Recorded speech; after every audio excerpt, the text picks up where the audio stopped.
তুই তো আমার মেয়ে। তুই তুই কি করে বললি এ কথা? তুই আমাদের থেকে আলাদা হয়ে যেতে চাস? কি করে বললি রে?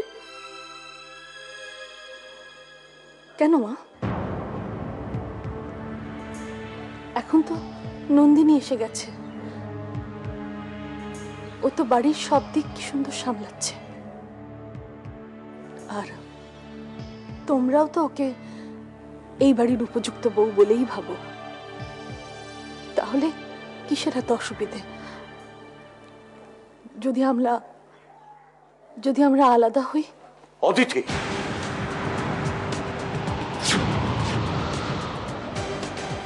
অনেকক্ষণ ধরে অনেক বাজে কথা বলে যাচ্ছিস।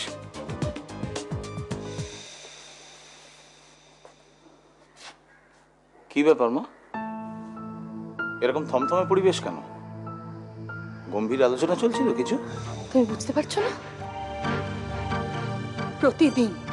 প্রতিদিন এই অশান্তি আমি সহ্য করতে পারছি না। Shut up! মন মমদে স্কুলে দিতে গিয়ে ওদের যে বন্ধু বান্ধব আছে তাদের মায়েদের কাছ থেকে এই কুবুদ্ধি পেয়েছো না? হবে না, এই বুদ্ধি তোমার কাজে লাগবে না। শোনো, আমি মা, বাবা, দাদাই, আমার ভাই শানু, শানুর বউ নন্দিনী, এদের ছেড়ে আমি কোথাও যাব না। আচ্ছা নন্দিনী, তোমার বাড়িতে কবে চাউমিন খেতে যাচ্ছি? তুমি নাকি ফাটাফাটি চাউমিন বানাও। চাউমিন? তুমি কি করে জানলে? আরে বাবা, খবর নিতে হয় ম্যাডাম, খবর নিতে হয়। আগে যেরকম তুমি নার্স ছিলে তখন খবর নিতাম, এখন বন্ধুর বউ হিসেবে। আচ্ছা আচ্ছা, তোর বউয়ের ব্যাপারে আমি খবর রাখি, তোর আপত্তি নেই তো? না, তা নেই, তবে আমার বউয়ের খবরটা একটু কম রেখে তোরা তাড়াতাড়ি বিয়েটা সেরে ফেল।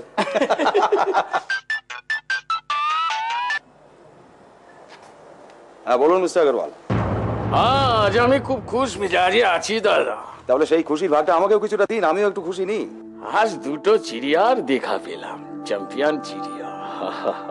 একসাথে দুটো পাখি? আপনি শুধু নন্দিনীর ব্যবস্থা করুন,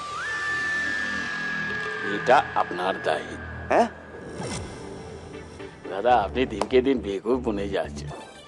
হ্যাঁ, আরে ওদের নতুন শাদি হয়েছে, একদিন খাওয়ার জন্য ঘরে নিমন্ত্রণ করুন। হ্যাঁ, আর একই দিনে আমি भी আসবো আপনার বাড়িতে, আলাপ হয়ে যাবে, তারপর ওকে পটিয়ে নেবার দায়িত্ব আমার। আপনি শুধু সব কিছুর অ্যারেঞ্জ করার চেষ্টা করুন। ঠিক আছে ঠিক আছে, খুব তাড়াতাড়ি অ্যারেঞ্জ করছি। ওকে। আমি যা শুনলাম তা কি সত্যি? অদিতি, এই বাড়িতে থেকে তুমি আলাদা রান্না করতে চাও?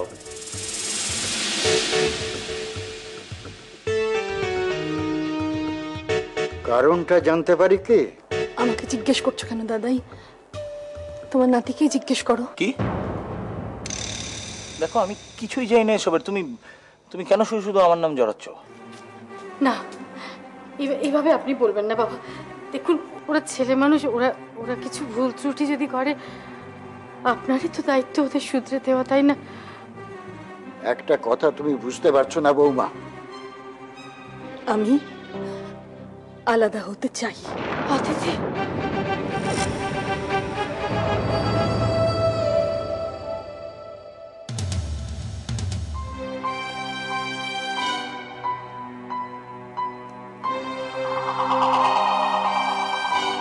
কি হয়েছে দাদাই? নন্দিনী, অদিতি আমাকে এখনই বলল সে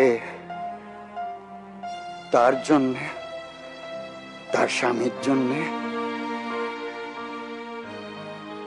আর ওই বাচ্চাদের জন্য আলাদা রান্না করবে এই বাড়িতে।